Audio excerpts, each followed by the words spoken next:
უჩვეულოდ პოეტური გარემო მუზების მოსაკრებად კურორტ ბეშუმს საზაფხულო ლიტერატურული ბანაკის მონაწილეები სტუმრობენ საქართველოს სხვადასხვა კუთხიდან და ისტორიული ჰერეთიდან 40-მდე მწერალი და დამწყები პოეტი ორგანიზაცია კავკასიონმა შეკრიბა.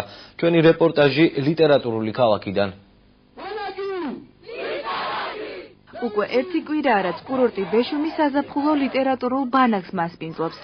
საქართველოს სხვადასხვა კუთხიდან ჩამოსული ახალგაზრდები დღეს ლითქალაქელების სახელით პროექტის დასასრულს შთაბეჭდილებების გასაზიარებლად შეიკრიბნენ. მე ჩამოვედი ჰერეთიდან, დღეს არის ბოლო დღე იმ განვლილი 8 დღისა. ძალიან ბედნიერი ვარ, რომ აქ ვიმყოფები, რადგან აქ გავიცანი ძალიან ბევრი კარგი ადამიანი, ძალიან მომწონს ჩვენს მიერ გაკეთებული პრეზენტაციები, პოეზიის საღამოები, ყოფნა კოცონთან, რაც უფრო ლიტერატურულ გარემოს ქმნის. ეს ჩვენთვის ძალიან დიდი სტიმულია. ეს უკვე მეორედ მოვხდი ამ პროექტში. დიდი მადლობა ყველას, ვინც მხარდაჭერა გამოიჩინა ამ პროექტის განხორციელებისათვის, იმიტომ რომ ეს იყო ის დღეები, როდესაც ყველა ჩართული იყო მაქსიმალურად პრეზენტაციებში. ლექციები იყო ძალიან განსაკუთრებით ასამახსოვრებელი, იმიტომ რომ ვღებულობთ ისეთ ინფორმაციას, რაც აქამდე არსად ვერცად ვერ მოვისმენთ. 7 ბუნება, მთის სიმწვანე და სუფთა ჰაერი, შემოქმედებითი გარემო ახალბედა პოეტებისა და მწერლებისთვის ახალი ნაწარმოების შექმნის მიზეზი გახდა. ის რაც ლიტერატურულ ქალაქში ზღვის დონიდან 1850 მეტრის სიმაღლეზე დაიწერა, ორგანიზატორების ლიტერატურულ არქივშიც შევა. არქივსიმებით საზოგადოებულიყო ფილმის სრულების ზალი.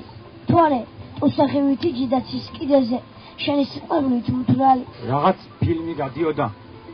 თუ არ ვწდები ვისკონტი.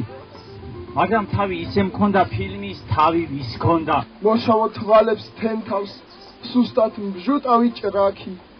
ნანობ რომ სულზე მეტად გიყვარდა მისი ინდივიდუალი.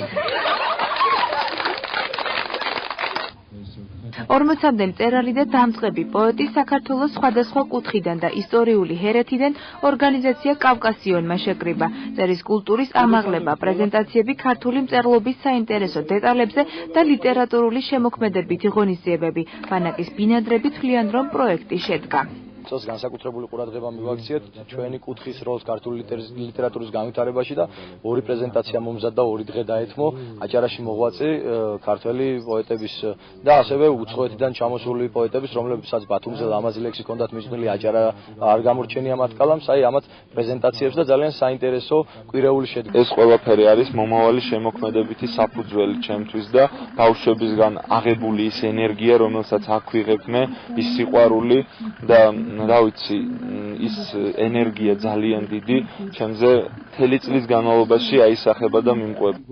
პროექტი კურორტ ბეშუმისა და აჭარის სპორტისა და ახალგაზრდობის საქმეთა დეპარტამენტის ფინანსური მხარდაჭერით განხორციელდა.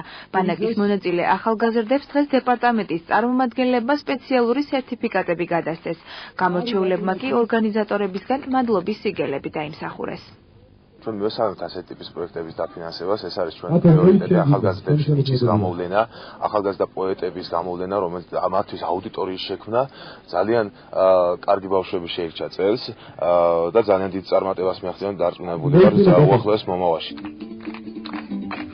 კურორტ ბეშუმში საზაფხულო ლიტერატურული ბანაკი ოფიციალურად ხვალ დაიხურება. ლითქალაქელები კი საკუთარ შემოქმედებას ერთმანეთს კიდევ ერთხელ გაუზიარებენ. თუმცა შეხვედრა ამჯერად სხვა დროსა და გარემოში ბათუმში შედგება.